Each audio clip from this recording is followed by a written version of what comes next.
Let's go, Obliterator. This is what you've been waiting for. And now, let the sacrifice start. Oh, they see the writing on the wall. They know it's not going great for them. So this is basically the last turn they have. Hello everyone, it's Sloth here, and today finally Phyrexian Obliterator is back, stronger than ever, because not only will force our opponent to sacrifice everything they hold dear, but also with the Revenant we can actually force them to respect Obliterator like it always deserves. With lifelink, flying and death touch, this card is even more terrifying than before, and it cannot be ignored anymore, because if you play this card, you know all they did is not attack and just wait. Well, if that lifelink and you keep attacking, like, they need to race it, and they cannot block it, they cannot defend against it, and when you start stacking Obliterators, they cannot attack and they cannot block. So that is where the fun begins. And with Surrak, Elusive Hunter, you also get to draw cards whenever they try to kill your creatures. This is uncounterable, and it also works perfectly with the Worldwagon, which means that your opponent will be at very low life total when the Obliterator starts hitting, and suddenly they need to respect those attacks. So guys, I think this will be fun, and before we start, of course, the absolute legend for today is Bracadicycle, and my friend, with this deck you can force them to sacrifice the Valgavoth instead of rolling through it. So I think you will like it. This deck is for you. You got Golgari, and one of the coolest ones, so I hope you will like it, and really thank you for your support and also for being in the comments and always being absolutely awesome. So yeah, I hope you will have a great day, and with that said, let's go to the ladder. With the double Revenant into Worldwagon, okay, I googled it, alright? Someone mentioned it. Can I stop doing clowns, please? Come on. Someone mentioned it in the comments, and I'm like, alright, I will google it. And I learned it, alright? I'm trying at least. So, 2 lands from the top Surveilled. If we didn't have this Surveil, we would probably get flooded to absolute oblivion. However, oh, that's tasty. That means double removal with a single creature. However, this can be a bounce Esper. It really feels like it. So very likely we won't get what we really want here. I think I will go with it. I could go for Revenant, but I think this is so hard to bounce. I think this is a bounce deck. So normally I would play Pulse, but then they bounce this. I guess they can bounce both of them and replay them, but this is super rough to bounce because, you know, it gets back. You know, it gives you back the land when you play it again, so it's not great, and it also ramps us, so we can double spell on the next turn. So like Dreadknight into Pulse, or Dreadknight into Revenant. So it's looking decent, and the damage is not crazy, because I think our opponent is trying to catch us off guard. Oh, you want to see this. At some point, they will Hopeless Nightmare, and they will realize what the real nightmare is. Okay. I'm not sure if I want to draw cards with this. Sorry, bro. This is super important. Do we want to go for card advantage and hope that we can stabilize later, or just go all in? This deck has a lot of value, surprisingly. I think I will make a trick. I don't think it will work, but it might. And I will pretend that I'm passing the turn. Maybe they will react? Nah, alright, you got it. So I still want to draw cards. I'm a control player, and they don't have as much pressure as they want. You can see that our draws are really lackluster right now, so we need to kind of cycle through them. And the moment they will play the card, we will unleash everything. So basically they hold this mana at the end step, and that's fine. This is actually surprisingly good for us. And alright, the damage ramps, because we can use the Worldwagon to just lifelink. I think this is permanent, right? Let's read it. Flying counter on a target creature. So even though it won't be a creature, it will still get the counters forever, and that means every time we activate it, it's great. This is quite a lot of damage, so we need to be, you know, ready. Okay, now we can start doing stuff.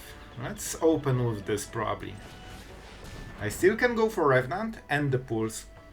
I'm really, like, close to 100% sure they have this turn aiming enough. They always keep 2 or 3 blue mana every single turn. So if I attack, this is sorcery. Yeah.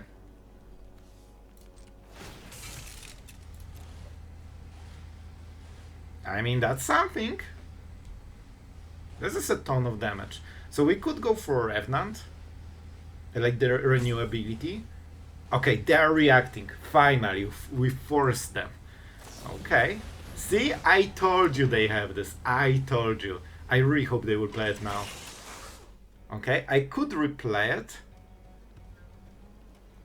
Do you think they have more? I'm not attacking on this turn. They still have something. Oh, I guess this is, nowhere to run, so we cannot really tell. What is the second creature? Do they need to bounce 2? I think it's up to.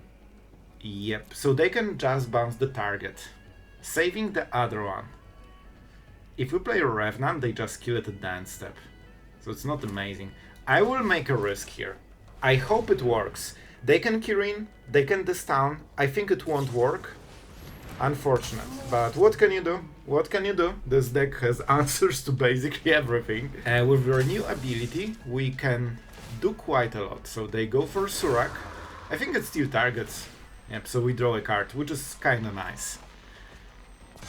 I really hoped for some Hopeless Nightmares for free Baloth. Don't forget we are life gaining 4 with this, but that's a lot of damage, a little bit more than I would love, to get hit on this turn. And they have more bounce effects than I'm playing around. So I think this is Revenant into Cut Down into what? So 3 for sure.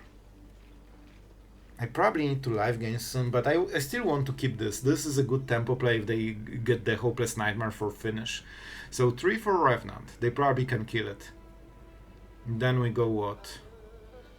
Dreadknight into Cut Down into Cottage. Cottage shouldn't matter too much, but I think this could be good enough.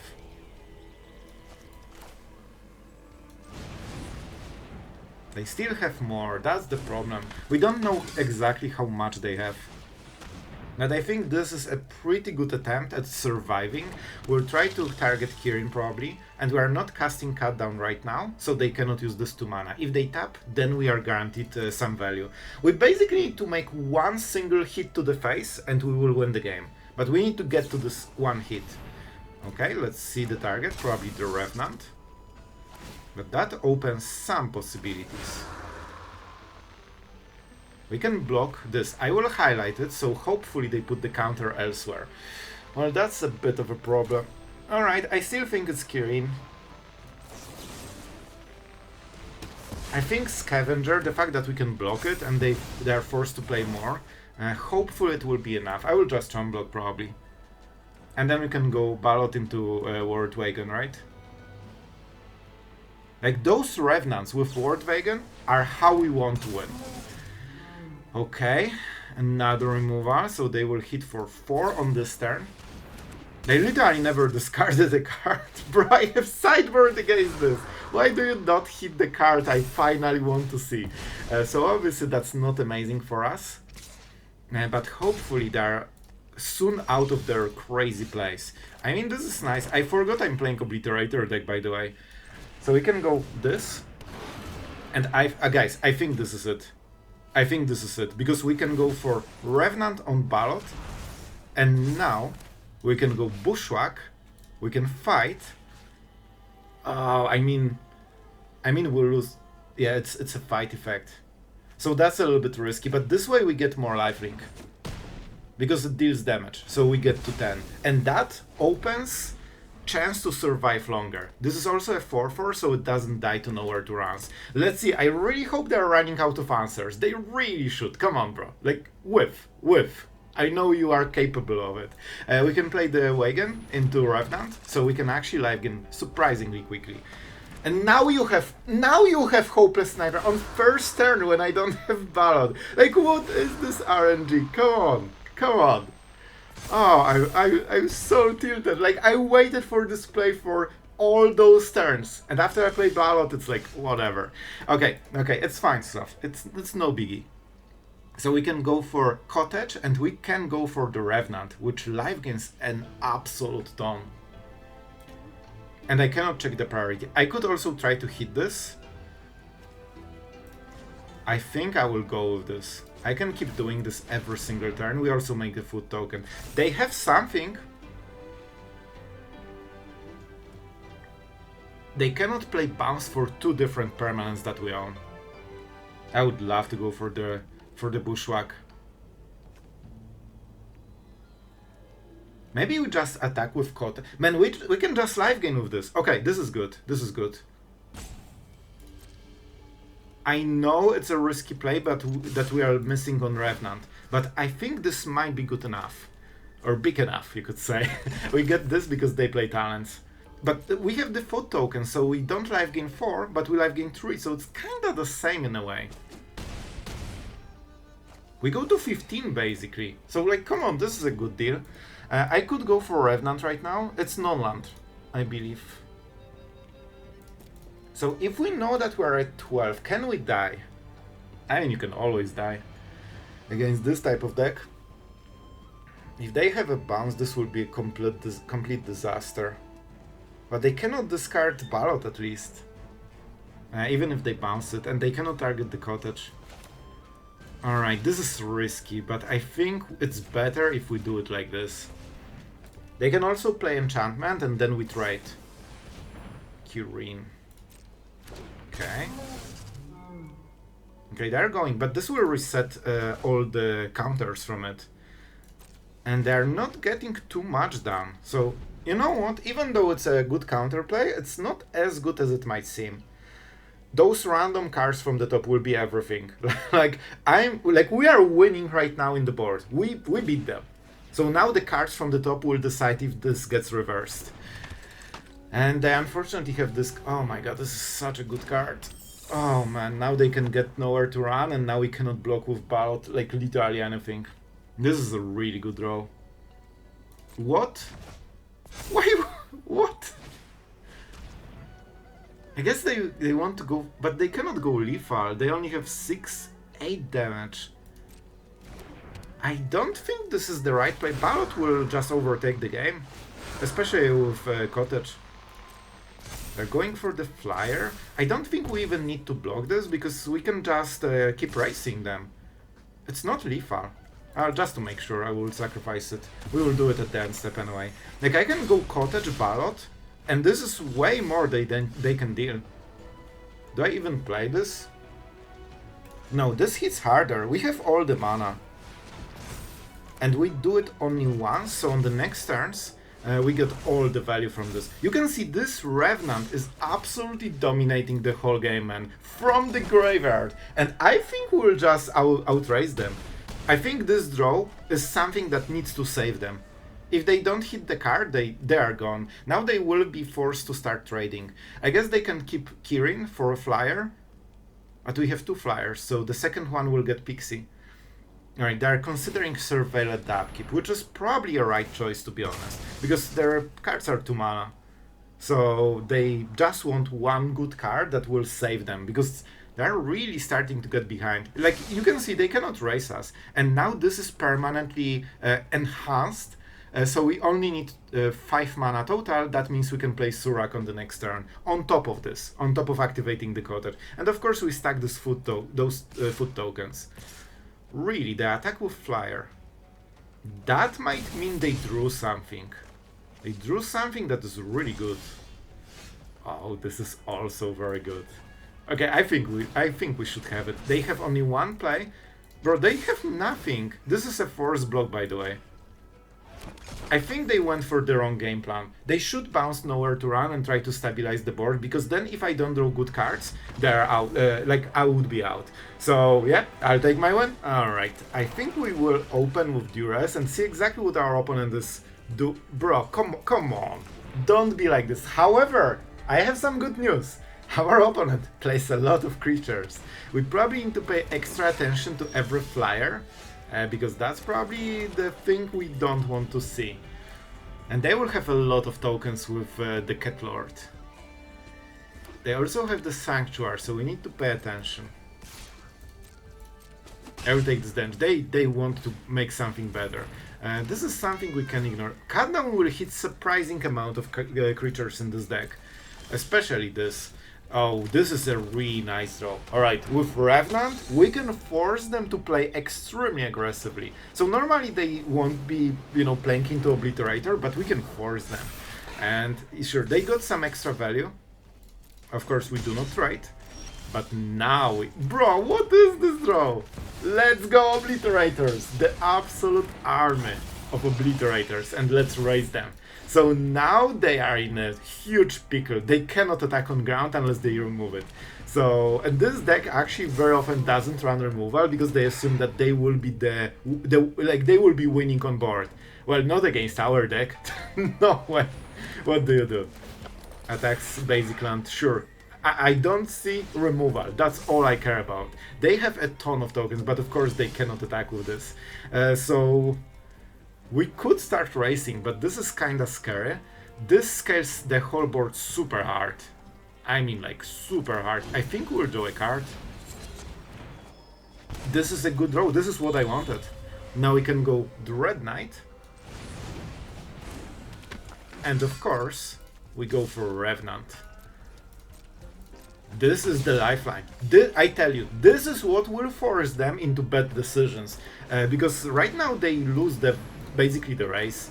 Like they have this whole board and they cannot attack against single Obliterator. Oh, it just does not matter. But I have to admit, they have a lot of tokens. I'm not answering it because I want to ambush them. I want to give them false information where they are in this game.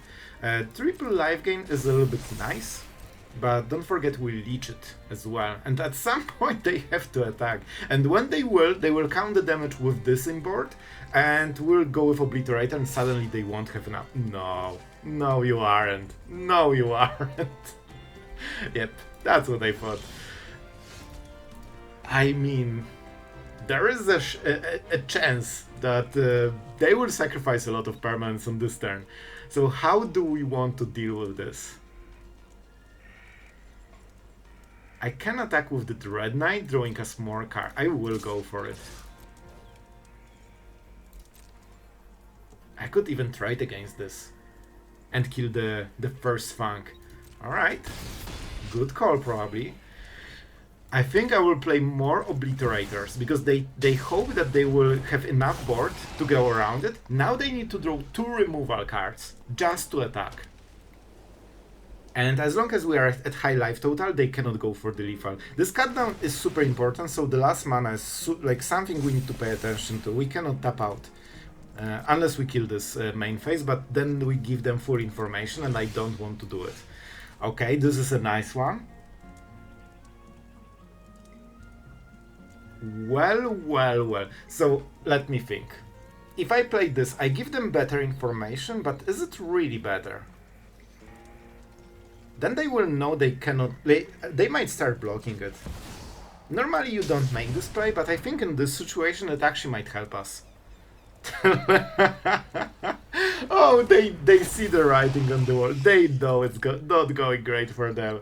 Man, this is the type of deck that when it works, it's just perfect. So I think we can attack. We still have this Obliterator. So we will kind of force them into attack, and we have 2 blockers. So this is basically the last turn they have. That means they have to go for the countdown. I know we are not going for the sacrifice, but I don't think they can kill us if we kill this. This is their last turn. They need to go swing all. They need to just swing all on this one. And I don't think they can deal 23 damage. They will get this life gain. Yep, they're going all in. They're going absolutely all in. This is also a cat, so it gets the pump. So we probably play like this. And this will block what? This is the best block. It has also Vigilance, so it can protect them from our attack. And we go for this. And suddenly, just like this, so they will sacrifice all the lands. And they hope this will be a lethal. And as you can see, this cutdown completely made them miscalculate. And now they are open to counterattack, and that's a win.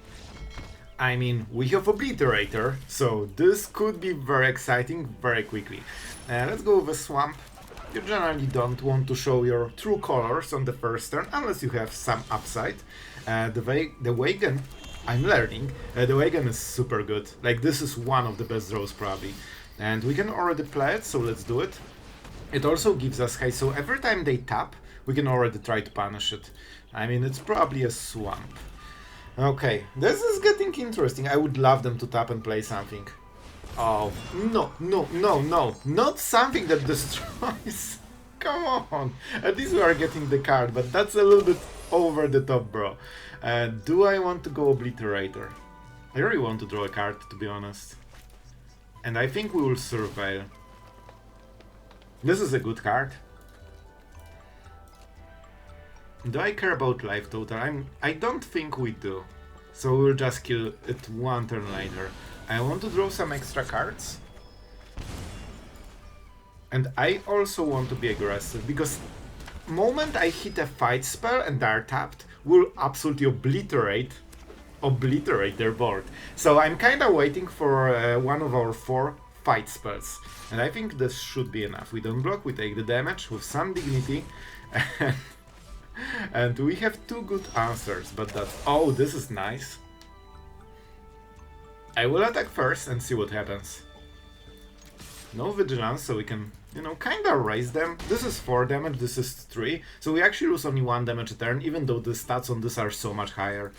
And we go with the Verge. And now the decision. I'm not playing Obliterator, I think, because they will kill it. I think we have to bait some responses first, and those creatures really like dying. Like, that's the truth.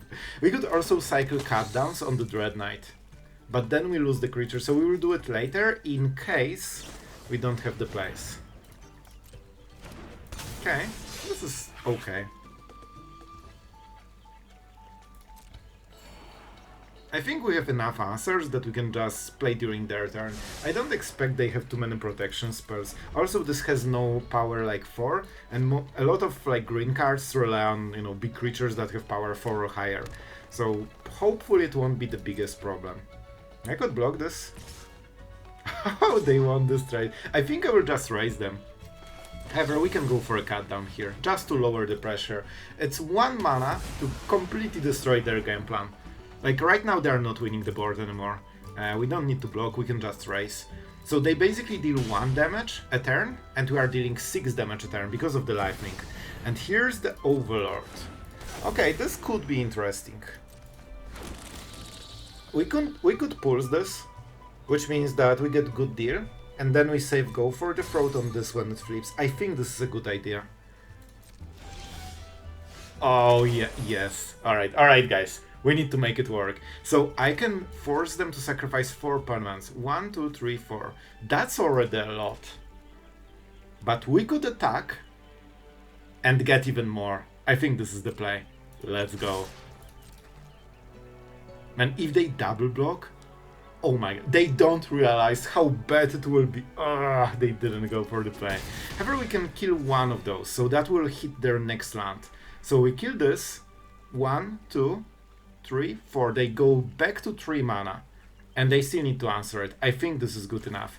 So we go for this. Basically, this is 1 mana land destruction, because they will have to sacrifice a land. Let's go, Obliterator. This is what you've been waiting for. And now, let the sacrifice start. And we also kill the creature, because why not? And here it goes. Oh, this will be so good. 4 permanents, please. Yep, the effect is on the stack, so even if they kill it, it's already done. Like, it's done deal. I wonder if they keep the Overlord. We have the answer, so this will be a bad decision for them. If they go for this, they will go down to 2 lands already. And they still have the board of, what, 11-11 in stats, basically. Or 11-10, to be exact. They can kill Obliterator, but the damage has been done. I think they rely on this, and it won't work. Let's go. Let's go. Oh, I'm so... Man, Obliterator decks make me so happy. Sure, I mean, that's fine, we get the map tokens, and this is why I did not play Obliterator earlier, because we would not get this cool play. And now we can go with this. That means every next creature basically gets a haste. We absolutely take the land. It also makes our draws better. And after we shuffle, now we go for this. They don't want to kill Dreadknight because it's coming back. I mean, this activates the wagon. You know, I'll take it. And we'll leave the map token. I think they're absolutely done.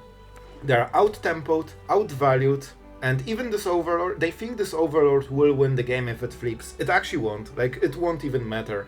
So their main game plan isn't even working, even if they get to it, and I don't think they will. Lockdown, extremely good one. However, we could just kill it. They only get the Dreadknight, so I can literally kill them. Alright, that's probably good enough.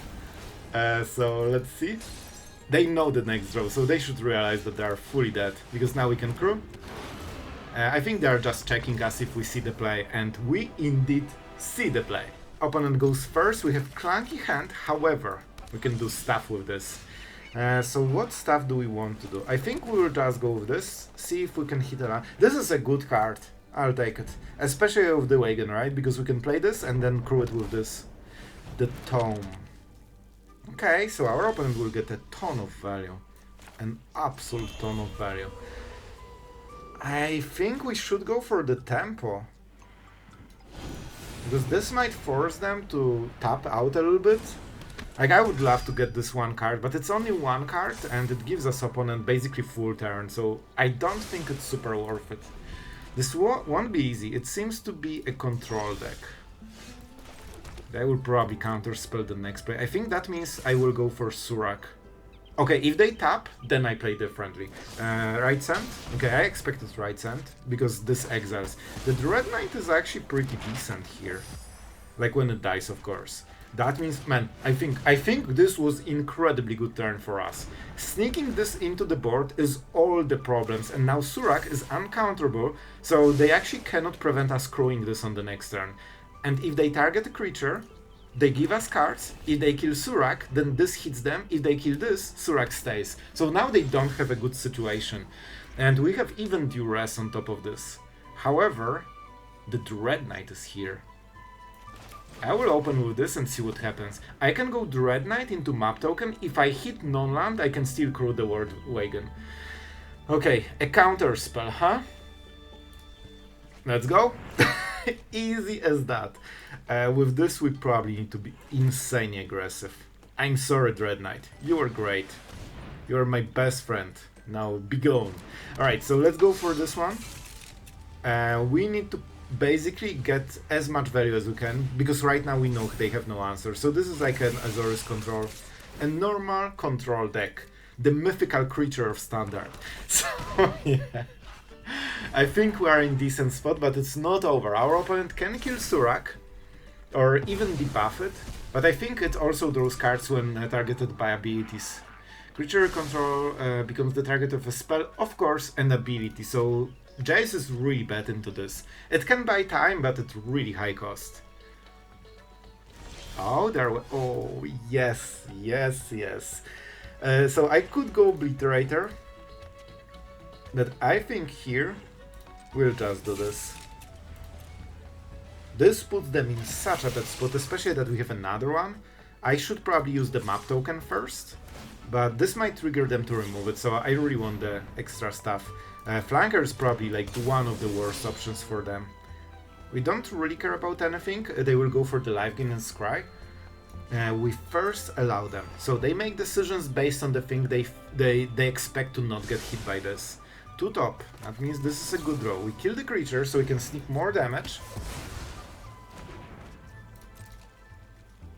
Yep. Let's go. We soon won't have lands, which is also pretty helpful. I like for our next draws. And we could go for the map tokens to try to hit better stuff for the next turn, or we can go for the wagon. I really like the second play, to be honest. Let's go. Let's go. I will risk it. Don't forget we keep having less and less swamps. We only have 3 basic lands in the whole deck right now. So now I can attack with both of them on the next turn. They don't die to Sunfall, they don't die to Lockdown. I think we secured the win. And don't forget, whenever they go, they will probably target this. No way. Don't forget, each Worldwagon also pumps the other one. So this is super easy. And you know what it means?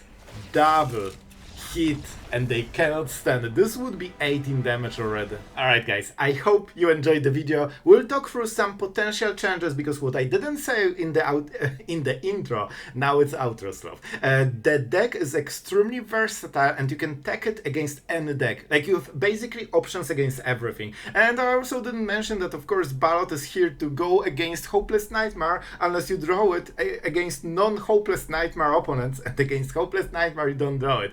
But this is basically a kind of sideboard card, but Pixie is so popular that I decided to main deck it. I couldn't ever hit it right, but I hope it will be better for you. However, with this deck, if you want to go against Omniscience, you can go Cease and Desist, you have, you know, Lanterns, this kind of stuff. You have absolute tons of amazing 3-drops, and this is one of the hardest parts about this deck. You have so many great targets for 3-drop that it's hard to choose. You have, you know, Glissa, you have the Sentinel. All of those cards are insanely good in their own way, and I even had to cut the Worldwagon, and that's something I absolutely didn't want to do, but I just had to cut something. So this deck will really challenge your cutting deck building skills, because there are so many great creatures. Here you can have this snake horse mount thing that draws cards. You have a lot of 2-drops that are relevant. For example, you can go for the Scavenger's Ooze, and for example this is 2 mana that life gains and exiles graveyard. Not the Virtue, but you get the Scavenger Ooze. So you can, for example, get rid of the Dreadknight and put 4 Oozes, and that will make your matchup against Omniscience way better, including all the Reanimator decks, everything that uses the graveyard. However, Dreadknight is better if you want card advantage and you want to go for a more control-ish game. So you know what I have chosen. With Duresses, Cutdowns, you have all the options, what you want to focus. You can even go instead of Bushwhack. I think there's another fight spell that pumps the creature. However, you lose the ability to find the land. So I still keep it. We don't play Forest because we never want to draw something that isn't black mana. So I think the mana base is pretty stable for this one, and I never had problems with green. You can go Tear Asunders, you can go more Cutdowns, less Virtue. Like, you have so many options how you want to play this against you know, Annex decks. Pulse is amazing, so you can even go higher on Pulse, lower the 3-drops and add some other 2-drops. Like in black and green you have insanely good like 2 to 4 drops, so it's just your imagination. So whatever you want to beat, you can tech the deck against it. I went with like Pixie deck and of course Obliterator against all the aggro decks, because this is what I like to punish, alright? I had my fun. And Surrak is a really good card, especially with the Worldwagon, because it can crew instantly. So this is great synergy, and one of the big reasons I went for Surrak instead of Glissa, because Glissa is a little bit better in fighting against red decks because of the First Strike Death Touch. This of course will lose to a red creature. Glissa will usually win unless they have the double strike. However, Glissa cannot crew this, so Surrak is just better all around as the balance card. But basically what I'm trying to say in this long outro is that you can tech everything you want and make the deck better in a way you like it. So don't be afraid to experiment with this. This is the version I personally like. You can even go Geeks Command and go for more control gameplay, getting creatures from the graveyard. And yeah, I hope you enjoyed this, you know, insight into deck building. So guys, before we wrap up, huge thank you to our amazing patrons that allow us to have fun every single day with Standard, despite mono red everywhere, and I think we are doing a decent job with, you know, showing you cool decks. So I hope you guys enjoy. Really thank you for you being here, and with that being said, I think that's enough for today. I hope you'll have a great day, and see you guys tomorrow.